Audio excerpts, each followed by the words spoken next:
Durante 4 dias, a Universidade de Santa Cruz do Sul recebeu pesquisadores, educadores e profissionais da educação de vários municípios do estado para debater e trocar experiências sobre o ensino. Realizado há 16 anos, o tradicional evento ganhou um seminário internacional. Uma vez por ano é assim. Profissionais da educação voltam a estudar e a trocar experiências. E esse modelo deu tão certo que o evento, que começou com um seminário regional de educação básica e com um Fórum Nacional de Educação, agora ganha um destaque ainda maior. Diferente das edições anteriores, desta vez o evento será internacional. E o motivo para isso são os palestrantes de diversos países que vão debater a educação aqui no palco do Auditório Central. E o primeiro deles é um espanhol radicado no Brasil há mais de 50 anos. Professor e doutor em educação, Miguel Arroyo abriu o evento abordando o tema Outros Sujeitos, Outras Pedagogias.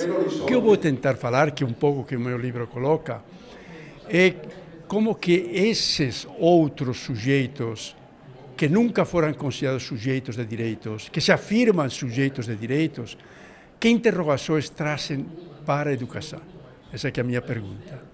Será que eles pressionam por outras pedagogias? Será que eles pressionam por outros conhecimentos, por outros currículos? Eu insisto muito que quando os alunos, os educandos e os professores, as professoras, são outros, a escola tem que ser outra. A universidade tem que ser outra. A docência tem que ser outra. O conhecimento e os currículos têm que ser outros. Ex-secretário municipal de Educação em Belo Horizonte, Minas Gerais, o professor acredita que a escola deve se adaptar ao aluno, mas para que isso realmente aconteça, é preciso investir na qualificação dos educadores. O que eu insisto é que estas questões têm que ser centrais na formação de professores, mas não são. Eu trabalho na Faculdade de Educação já faz 40 anos. Eu tenho feito questão de olhar se os programas, os currículos de formação de professores, sobretudo não só de pedagogos, sobretudo de licenciados, sequer tem 20, 30, 40 horas para que o futuro professor conheça os educandos com que vai trabalhar. Não tem. Não tem. O professor de física vai saber física, o professor de química, química, o professor de matemática, matemática, o professor de língua portuguesa, língua portuguesa, mas não vai saber nada sobre os educandos com os quais vai trabalhar. Se são crianças, não vai saber nada da infância. Se são adolescentes, não vai saber nada da adolescência. Se são toda essa discussão em torno de que infância, que adolescência merece escola ou merece cadeia, isso não se toca. Isso é terrível. Então, como que esses educadores vão ser capazes de educar infâncias que desconhecem? Além das palestras, o fórum também terá diversas atividades e oficinas para os profissionais da educação. Tudo para que eles possam voltar ao trabalho cheios de novidades. Essa ideia de a gente estar internacionalizando as nossas ações dentro da educação, elas cumprem uma meta do Plano Nacional de Educação e atendem, né, uma prioridade do Ministério da Educação do Brasil. A nossa intenção é exatamente provocar o professor a repensar um pouco, né, esse cotidiano da escola, esse cotidiano do fazer educação, que, como eu te falava antes, eu acho que está bem diferente do que já foi e a gente precisa, cada dia, cotidianamente, o nosso material de trabalho é o ser humano. Então, conforme o ser humano vai mudando, a cultura vai mudando, a gente precisa estar aprendendo e pensando outros modos de ensinar e aprender na escola. Né? Capacitação ainda é o melhor remédio. Com certeza. Eu acho que professor que não lê, não estuda, não assiste palestra, não debate, não conversa, certamente vai ficar parado no tempo e aí acaba tendo realmente dificuldades para entrar numa sala de aula hoje em dia. Acho que esse é o grande ganho desse tipo de trabalho que a gente faz aqui. Ao longo da semana, diversos assuntos foram discutidos no primeiro Fórum Internacional de Educação. E um deles tem preocupado a comunidade escolar. É o uso de medicamentos usados como alternativa para tratar os alunos com problemas de atenção ou dificuldade na aprendizagem. Veja mais detalhes sobre este assunto na reportagem de Thaís Moraes e Valmor Emel. Entre os diversos temas abordados durante o fórum, um deles trouxe o painel Medicalização, Aluno e Professor. A gente discutiu nessa mesa foram os processos de medicalização e patologização da vida especialmente no ambiente escolar, afetando crianças e professores.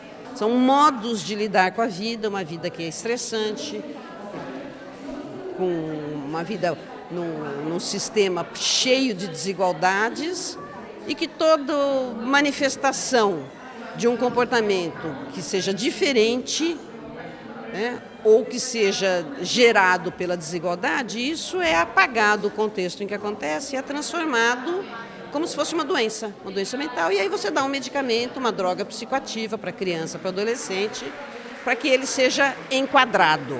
E enquadrado não significa ser melhorado, é enquadrar para que ele deixe de incomodar.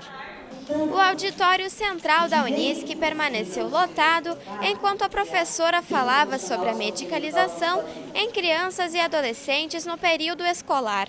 O tratamento é utilizado em crianças diagnosticadas com distúrbios, como dislexia, déficit de atenção, hiperatividade e demais doenças neurológicas. Durante a palestra, Maria Aparecida falou que o uso de medicamentos nesses casos pode causar uma dependência química nessas crianças. Ela acredita que todo professor é capaz de ensinar qualquer aluno e cabe nesse processo respeitar o tempo e o modo de cada um. Então, não é uma coisa de individualmente eu evito, acho que é uma luta coletiva, né? E uma das questões que eu coloquei aqui é que um dos modos de enfrentar a patologização é politizar a discussão. A escola, a educação tem que ser politizada. O ato pedagógico é um ato político. Se ele for um ato político, ele é imune à patologização. Se você admite as diferenças, se você admite que toda pessoa é capaz de aprender, você está politizando, é um ato pedagógico, um ato político. A discussão proporcionou aos professores a oportunidade de levarem para as escolas uma nova proposta de trabalho. O fato é que apresentar em sala de aula maneiras diferentes e mais atrativas de ensino pode ser uma maneira de despertar o interesse nos alunos. E tanto a escola quanto os pais têm uma função fundamental no rendimento da criança e do adolescente e que é muito importante trabalharem juntas. Nós temos hoje várias situações nas escolas, posso falar pela que eu trabalho, onde definitivamente nós estamos perdendo um pouco essa ideia do que exatamente são crianças que necessitem de algum tipo de medicalização ou não, né? Esse conceito, essa linha é muito tênue, né? E nós temos situações de várias crianças que muitas vezes estão sendo medicalizadas sem necessitarem dessa medicação, quando de repente uma metodologia diferente, uma forma diferente de se trabalhar na aula, um olhar mais humano para essa criança poderia possibilitar ela ter um aprendizado bom, sem precisar desse tipo de tratamento, ou de nenhum tipo de tratamento, né? Hoje em dia é uma cultura da medicalização das crianças, né?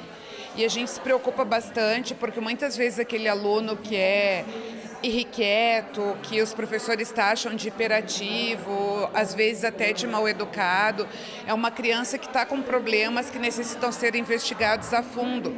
E muitas vezes, até por indicação das escolas, a família procura um médico que às vezes dá um diagnóstico rápido e parte para a medicação. Então acho que a gente tem que ter muito cuidado, muita atenção antes de passar para medicar uma criança, às vezes sem a real necessidade disso. Há uma intenção por trás da medicalização do indivíduo. Isso traz as situações problemáticas que são vivenciadas, são reduzidas à culpabilização do indivíduo. E esse indivíduo que está doente, que está feliz, a causa seria ele e não a sociedade que está doente. Na escola a mesma situação. Se nós professores temos muitos colegas doentes ou muitos professores, professoras fazendo uso de medicamentos, né, ou para depressão, ou para ansiedade, ou para dormir, ou para acordar, e é o que acontece, né, que esse nosso espaço de trabalho também é um espaço doente. A seguir, você vai ver como a educação ambiental tem modificado o cenário na região sul do estado. Já voltamos.